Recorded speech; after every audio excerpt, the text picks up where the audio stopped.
Welcome back to the channel. In this video, I want to talk about how to write the perfect executive summary for your insurance business or your insurance business plan. My name is Nicholas Coriano. I've written over 2,000 business plans for startups, established businesses, private companies, public companies. I sit on the board of two public companies, several private companies, went to business school, went to law school, worked at Merrill Lynch, worked at the New York Stock Exchange. And in this video, I want to talk about the 8 sections of an executive summary for an insurance business. And those 8 sections are your company description, your market research, your industry analysis, your SWOT analysis, your management and organizational section, the marketing plan section, the financial projections, and the conclusion. Those are the 8 sections of an executive summary. Each section should be 3 to 4 sentences. The entire executive summary should be no more than 1 or 2 pages. So let's get into each section one by one. The first section of your executive summary is going to be your company description.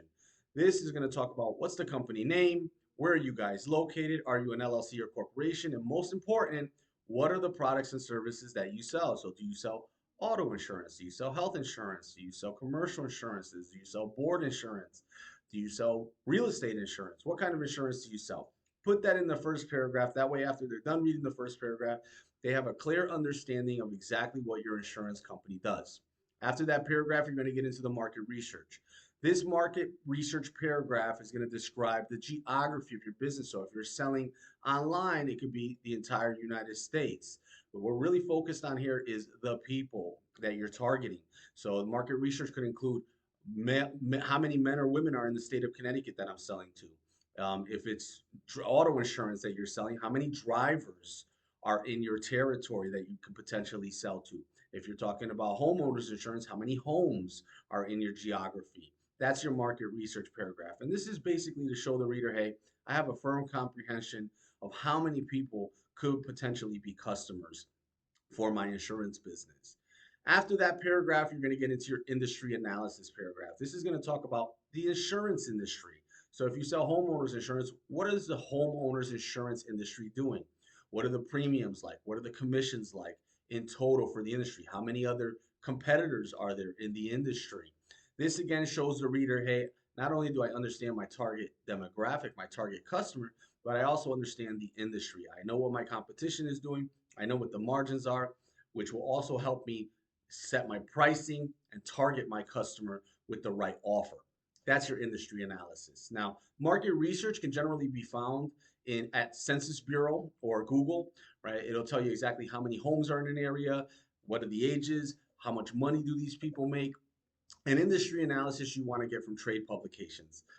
Usually your insurance provider has a lot of these statistics and it'll tell you, what's the profit margin in the industry, what are the basic commissions in the industry, and all of that data.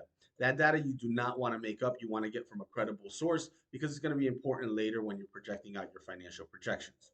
After your industry analysis paragraph, you're going to go into your SWOT analysis paragraph. In the SWOT analysis, you want to discuss your strengths, weaknesses, opportunities, and threats as an insurance business. This can include, hey, our strength could be we've been in business for 20 years.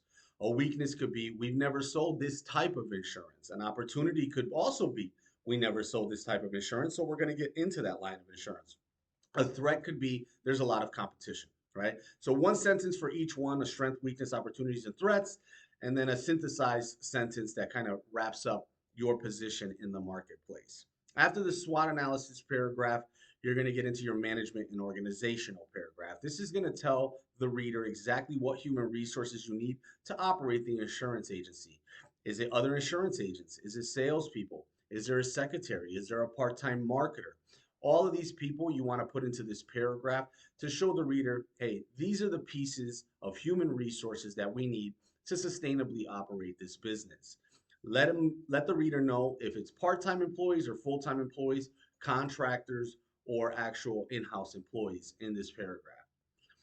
After this paragraph, you're going to get into the marketing paragraph. In this paragraph, you're going to tell them who your target market is, who the potential customer could be, and how you plan on reaching them. Are you going to do it through Facebook? Are you going to do it through Instagram? Are you going to put up a billboard? Are you going to do direct mailers? Are you going to have radio or television? Whatever it is that you're going to do to market the insurance business, you want to put in this paragraph. And you want to let them know, hey, we know exactly who our potential customer is. This is the target customer, and this is how we're going to reach them. Be specific. If you say you're going to put up Facebook posts, make sure you tell them we're going to engage on Facebook, or we're going to run pay-per-click ads on Facebook. We're going to run ads continuously, or we're only going to run them on the weekend, or we're only going to run them to people over the age of 45 because we think they're more likely to own a home. This is your marketing paragraph. After your marketing paragraph, you're going to get into your financial projections paragraph. This paragraph is really simple and straightforward. For an insurance agency, if you're just starting and you're looking for an investment, this is where you want to tell them exactly how much money you need and what you're going to use it for. Right after that, you're going to talk about how much money you're going to make and how much you're going to spend. Those two things will tell them what the potential profit margins are in this business venture. Understand that with insurance agencies, the money you bring in isn't revenue. Only your commission is considered revenue. So make sure you make a clear delineation in this paragraph of how much revenue you're going to make via commissions. That way the reader understands, okay, just because they're grossing $1 million doesn't mean they're bringing home $1 million worth of commission. So state it in terms of commissions that you guys are going to bring in, and then do a 3 to 5 year projection. Year one, we're going to make X. Year two, we're going to make X. Year three, 4, 5. And then the same thing with your costs. Year one, we're going to spend. Year two, we're going to spend. And that way the reader understands if I put in X amount of money, I know how long it's going to take for me to potentially get paid back. In your last paragraph, you're going to synthesize all of this information, and you're going to double down on your key strengths and your value proposition, as well as double down on what you're asking for. So if you're asking for something in this executive summary, like an investment, you want to reiterate this in the last paragraph and probably tell them exactly how they're going to get paid back. Is it going to be a joint venture? Are they going to be equity partners? Is it going to be a debt that gets paid back over 6 months, 12 months, 24 months? Is it going to get paid back monthly or yearly? These are all things you want to include in the last sentence slash paragraph. And that's it. That's how you write a perfect executive summary for your insurance business. I've written over 2,000 comprehensive business plans for insurance companies, restaurants, amusement parks, you name it, I've done it. All kinds of insurance companies, travelers, Geico, um, franchises, solo practicing offices, small offices, big offices, and I can help you if you need the help. If you thought this video was helpful, hit the like button, hit the subscribe button, share it with somebody that you think it would be useful to. And if you have a comment or question, put it in the comment section below. I respond to everything, and I will catch you guys on the next video.